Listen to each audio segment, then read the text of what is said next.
qui travaille des grands formats et qui est tranquille dans son atelier de Nabeul, loin des batailles artistiques tunisiennes, qui a un agenda très chargé, puisqu'il va préparer une grande exposition à Lyon, je l'espère, malgré la situation.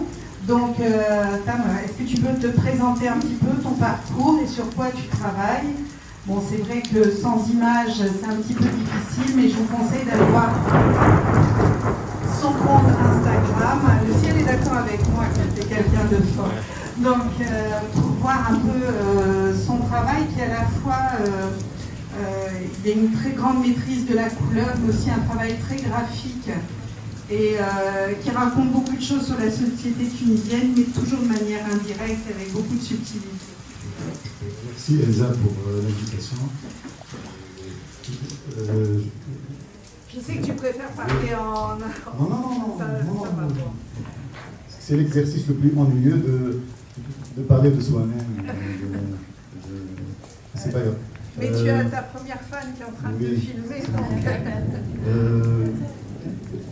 Je suis aussi enseignant aux Beaux-Arts de Tunis depuis 10 ans maintenant, et j'ai étudié là-bas aussi. J'ai fait peinture et tout, et j'expose, et je suis actif sur la scène artistique en Tunisie et sur le plan international aussi depuis 2010, si on peut dire ça, et avec des expos personnels, des foires, des expos de groupe. Et maintenant, je prépare ma première expo muséale au MAC de Lyon, avec le commissaire d'expo Mathieu Lelièvre et Salma Tukan de Defina Foundation. Et je suis en pleine préparation maintenant de cette expo. Et depuis, je pense, depuis 2005, depuis mon diplôme, c'est-à-dire je travaille sur les mêmes thèmes, c'est-à-dire sur le corps, les dispositifs de pouvoir exercer sur le corps, tous les mécanismes de pouvoir idéologiques, économiques, sociaux aussi, religieux surtout, c'est-à-dire ce couple société, religion, couple savoir-pouvoir sur notre corps et sur notre manière de percevoir notre existence et, en tant qu'individu et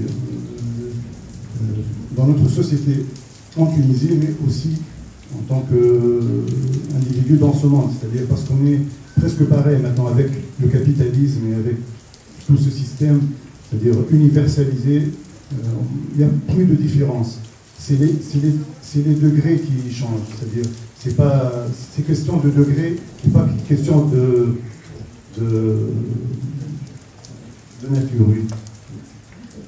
Et c'est-à-dire, je travaille beaucoup sur la nudité masculine, sur le corps, c'est-à-dire sur la violence, sur le mouvement, sur la relation entre espace et corps, parce qu'il y a ce problème, je pense en Tunisie, c'est notre relation avec notre espace public surtout, et relation avec autrui.